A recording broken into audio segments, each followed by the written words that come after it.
लुटिया जाए तो सारा कुछ ही लुट के लै गए की पल्ले छड्डिया लै हुण चीखदे रहो चंद एक आवाज़ां ने जिहड़ियां पूरे पाकिस्तान ने चाह रही ने बाकी तो किसी ने अहले बैत दा मुश्किल कुशाई फड़ी हुई है तो किसी ने गौस कुतुब अब्दाल ईजाद किए हुए लगे रहो भाई लगे रहो शाबाश शाबाश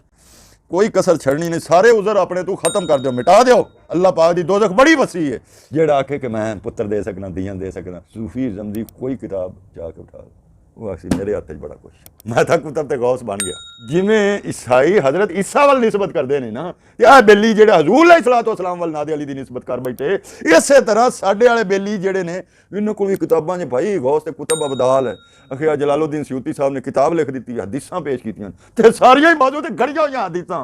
किस वास्ते दसन वास्ते बई इन्ना लोगों की कायनात ते हुक्मरानी चलती पई है लाहुल मुल्क बादशाही उसे दी वलम यकुल लहू शरीकुन फिल मुल्क अल्लाह पाक दे इख्तिदार दे विच कोई शरीक नहीं लो जी आखदा इकामते दीन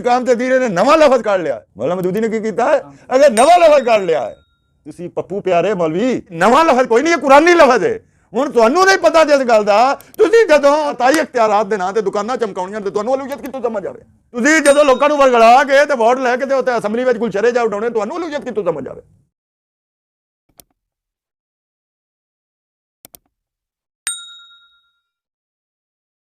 अऊज़ु बिल्लाहि मिनश शैतानिर रजीम बिस्मिल्लाहिर रहमानिर रहीम गुजारिश है भाई असी मुतालिया कर रहे हैं कुरान हकीम की 4 बुनियादी इस्तिलाहें मौलाना मदूदी रहमहुल्लाह दा किताबचा है हाँ जी जिस दे विच इला रब इबादत ते दीन दा मफहूम दस्या गया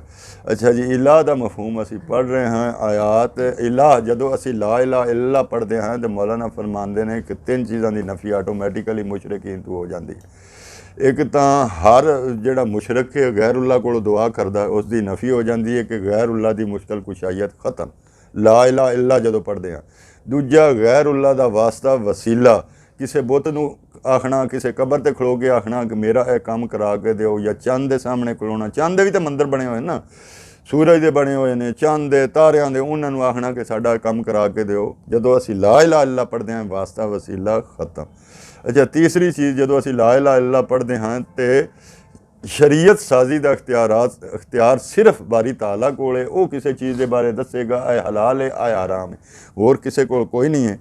ये आयात का सारियां का हवाला दे के हुण मौलाना आखिर ते नतीजा कर रहे हैं कुछ असी 2 नुकते पढ़े हैं तीसरा नुकता अज पढ़ांगे ये सफ़ा नंबर है 29 जी जब तमाम इक़्तिदार एक ही फरमा रवा के हाथ में है और इक़्तिदार में किसी का ज़र्रा बराबर कोई हिस्सा नहीं है तो ला महल्ला अलूयत भी बिल्कुल या उसी फरमा रवा के लिए ख़ास है गल दी समझ लग गई बई सारा निज़ाम रबूबियत किस दे हत्थ च हुण तो दावा पढ़ के हटे हैं रबूबियत का निज़ाम जो मालक के हत्थ च ये सारी कायनात की लगाम मालक के हत्थ च वो फरमांदे पैन जो इक़्तिदार जिसका है जोड़ा सामभदा पिया इतनी कायनात नूं इलाह भी उन्होंने ही होना चाहिए मबूद भी उसनूं होना चाहिए है कि इस लई कि ये खास है इसमें कोई हिस्सादार नहीं अल्लाह पाक दी अलूयत दे विच कोई हिस्सादार नहीं कोई मबूद नहीं बन सकता किसी नूं मबूद बनने के इख्तियारात नहीं मिले इसलिए कि ये इबादत दियाँ सारियां किस्मां अल्लाह पाक वास्ते मुख्तस ने किसी में ये ताकत नहीं कि तुम्हारी फरियाद रसी कर सके वो ये इलाह दा इख्तियार ला आए गल है इन्होंने आख भाई तो तुहानू क्यों नहीं समझ लगती सारा कुरान इस दे सिर ते सारे उलमाए सऊदिया का इनकलाब आया किस दे सिर ते इसे गल ते लो जी सऊदिया का इनकलाब किवें आया ऐसे गल ते सिर ते ये पिटदे ने जी वो दरबारां खत्म कर दित्तियां जी उन्होंने ये जी वो हैन जी नजदी ने ते फलान ने ते ढींगड़े ने नजदी चो शैतान निकल सी अच्छा भाई डोले चलो कूड़ ही मारो तो एक पॉइंट ते कूड़ मारो एक दूए नूं ही मना लो हाँ जी भाई आ कूड़ मारना पक्के पैरी मारना अच्छा मारो लेकिन ये तुहानू शैतान अलहदा पट्टियां पढ़ांदा हाँ जी भाई आ इस पॉइंट ते तू कायम रहना ऐस ते तू कायम रहना ऐस ते तू कायम रहना दुआएं कबूल कर सके फरियाद रसी कर सके किसी भी ताकत नहीं है दुआएं कबूल कर सके किसी भी ताकत नहीं पनाह दे सके किसी भी ताकत नहीं हामी नासर और वली कार साज बन सके वली बन सके कार साज बन सके बिजली बनावन वाला बन सके हाजत रवा बन सके मुश्किल कुशा बन सके हुण तुसीं दसो बई आ इलाह दा मफहूम चल रहा नफ़ा या नुकसान पहुंचा सके। लिहाजा इला का जो मफहूम भी तुम्हारे जहन में है, इसके लिहाज से कोई दूसरा इला नहीं है, हत्ता कि कोई इस माना में भी इला नहीं कि फरमा रवाए कायनात के हाँ मुकर्रब बारगाह होने की हैसियत ही से उसका कुछ ज़ोर चलता हो, वो वास्ते वसीले की गल आ गई, और उसकी सिफारिश मानी जाती हो। भाई तुसी जाके कबर दे आको भी साड़ा काम करा दे। उसके इंतज़ाम में सुल्तनत में किसी को दम मारने की मजाल नहीं, कोई उसके मामलात में दखल नहीं दे सकता, और सवारिश कबूल करना या ना करना बिल्कुल उसी के इख्तियार में है। कोई ज़ोर किसी के पास में नहीं है कि उसके बल पर वो अपनी सिफारिश कबूल करा सके। सिफारिश की गल हो रही है आखिरत की सिफारिश की। इस सिफारिश में नहीं समझना भाई कबर वाला जाके तो अल्लाह पाक को इजाजत लवे तो फिर अल्लाह पाक आके तू कर लै तो लै आओ इन्हां दियां सारियां जेह्ड़े जिन्हां ने तेरे को दुआवां कीतियां ने मैं यस कर देना, ऐसा मसला नहीं। इक़्तिदार अल्लाह की वहदानियत का इक़्तिदा ये है कि हाकमियत फरमा रवाई की जितनी किस्में, हाकमियत फरमा रवाई दी जितनी किस्में ना, सब एक ही मुक़्तदर अल्लाह के ज़ात में मरकूज़ हों, सारियां अल्लाह पाक को ने, और हाकमियत का कोई जुज़ भी किसी दूसरे की तरफ मुंतकिल ना हो। कोई जुज़ किए अगे खुद ही मौलाना अंदाज दे देंगे। जब खालक वो और खालक में कोई उसके साथ शरीक नहीं, जब राज़क वो है और रिज़्क़ रसानी में कोई उसके साथ शरीक नहीं, जब पूरे निज़ाम कायनात का मुदब्बिर मुंतज़िम वो है और तदबीर व इंतज़ाम में कोई उसके साथ शरीक नहीं, तो यकीनन हाकिम आमिर शारे भी उसी को होना चाहिए। जरूर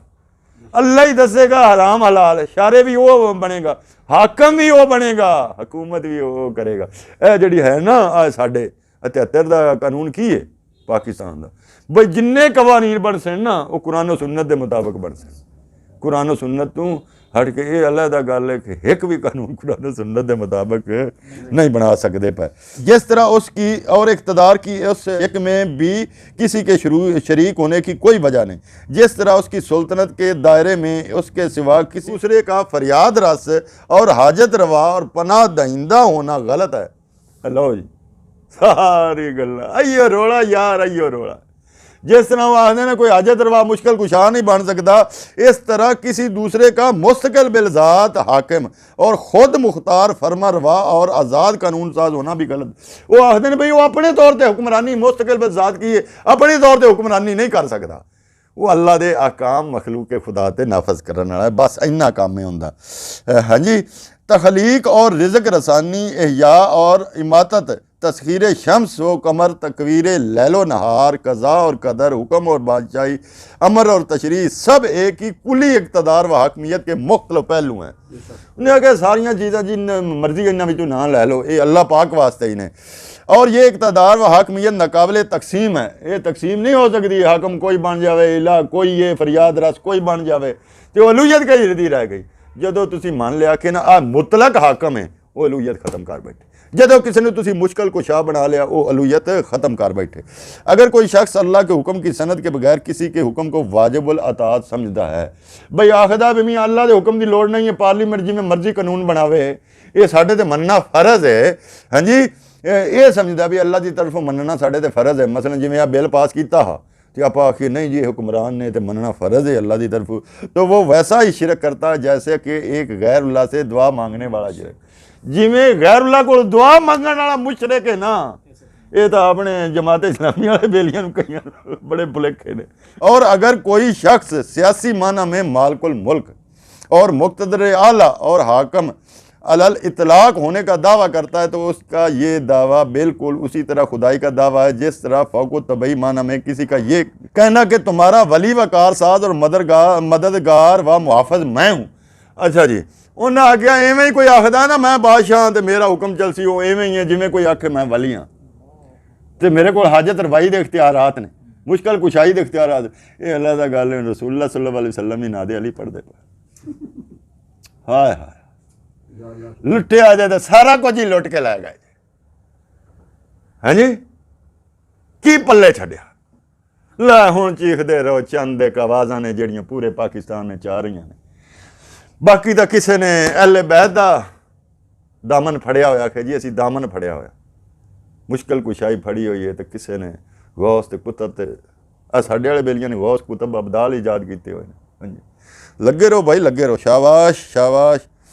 कोई कसर छड़नी नहीं, सारे उज़र अपने तू ख़त्म कर दो, मिटा दो। हाँ जी, अल्लाह पाक दी दोज़ख बड़ी वसी है। अच्छा जी, उसका ये दावा बिल्कुल उसी तरह खुदाई का दावा है जिस तरह फ़ौक़ुत तबई माना में किसी का ये कहना जेड़ा आखे कि मैं पुत्र दे सकना, दियाँ दे सकना। अच्छा हुण तुसी वेखो सूफीज़म दी कोई किताब जाके उठा लो, वो आखसी मेरे हत्थ च बड़ा कुछ, मैं था कुतब ते गौस बन गया।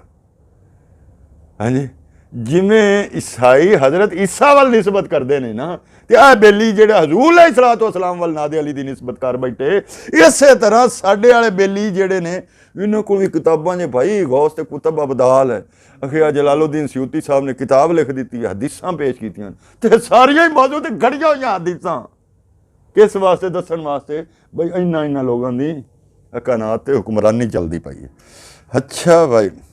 मुहाफ़िज़ तुम्हारा वली कारसाज और मददगार व मुहाफ़िज़ मैं हूँ, इसलिए जहाँ खल्क और तकदीर अशिया और तदबीर कायनात में अल्लाह के ला शरीक होने का जिक्र किया गया, वहीं लहोल हुक्म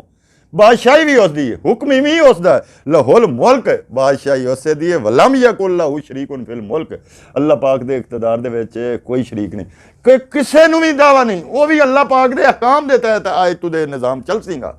जेड़े सारे चला सनगे। एक जेड़ा हाकम है ना मुल्क दा, वो अल्लाह पाक दे अहकाम दे तहत चलाएगा। भी कहा गया कि जो इस बात पर साफ दलालत करता है कि अलूयत के मफहूम में बादशाही व हुक्मरानी का मफहूम भी शामिल। आ कसूर आ इखवानियां दा, इखवानुल मुस्लिमीन दा की कसूर आ? वो आखदे हन बई आ जेड़ा ना हुकूमत इक़्तिदार जेड़ा है ना अलूयत के मफहूम में शामिल है। वो वेखो जी ये सानू जेड़ा है ना काफर करार देंदे ने, ये करार देंदे ने, वो करार देंदे ने, फिर दुनिया टुट के पै गई। वो सीसी साहब नूं अगले आखे इन्हां दा लो हिसाब किताब, तो वह सीसी चमन गया, एक मस्जिद में 500 आलम शहीद होए। हाँ जी, तो जेड़े सदर नाल उन्हां कीती फिर वो कीती, वो मुरसी शरीफ आदमी। हाँ जी, वो बाली हुकूमतां ने मरवा दिता। बस आ कसूर आ, वो आखदे हाकमियत भी अल्लाह पाक दी। हाँ जी, लहोल मुल्क वलहुल हमद वलम यकुल लहू शरीकुन फिल मुल्क। ते अज साडे मौलाना मदूदी तो की तुमतां लगियां, लो जी ये आखदा इकामत दीन इन्हें नवा लफज कढ़ लिया है। मौलाना मदूदी ने की कीता है? अरे नवा लफज कढ़ लिया है। तुसी पप्पू प्यारे मौलवी, हाँ जी, बई नवा लफज कोई नहीं, ये कुरानी लफज है। हुण तुहानू नहीं पता जिस गल दा, तुसी जदों उहनूं की सददे ने अताई इख्तियारात दे नां ते दुकानां चमकाउणियां ते तुहानू अलूयत कित्थों समझ आवे? हाँ जी, तुसी जदों लोकां नूं वरगड़ा के ते वोट लैके ते उत्ते असैंबली विच गुलशरे जा उडाउणे, तुहानू अलूयत कित्थों समझ आवे? फरमाया जा रहा है भाई इसलिए की है बादशाही व हुक्मरानी का मफहूम भी शामिल है और तौहीद इलाह के लिए लाजम है कि इस मफहूम के एतबार से भी अल्लाह के साथ किसी की शिरकत न तस्लीम की जाए। और ज़्यादा खोलकर हस्ब झेल आयात में बयान किया गया है। ये कल इंशाअल्लाह ना जी ये आयात असीं पढ़ांगे ताकि तसल्ली दे नाल ये पहलू भी अलूयत दा निखर जाए। हुण की होया, ये तो अगे भी आ गया, वो जरा एक किस्म का खुल ही नहीं बात आई, जेड़ा हलाल हराम करार देना वो इलाह दा काम है, वो हुण खुल ही नहीं है बात। इत्थे हुण आहिस्ता आहिस्ता बात खुलदी जांदी है कि बादशाही जिस तरह कोई हाजत रवा बने तो अलूयत बिगड़ गई, इस तरह कोई मुतलक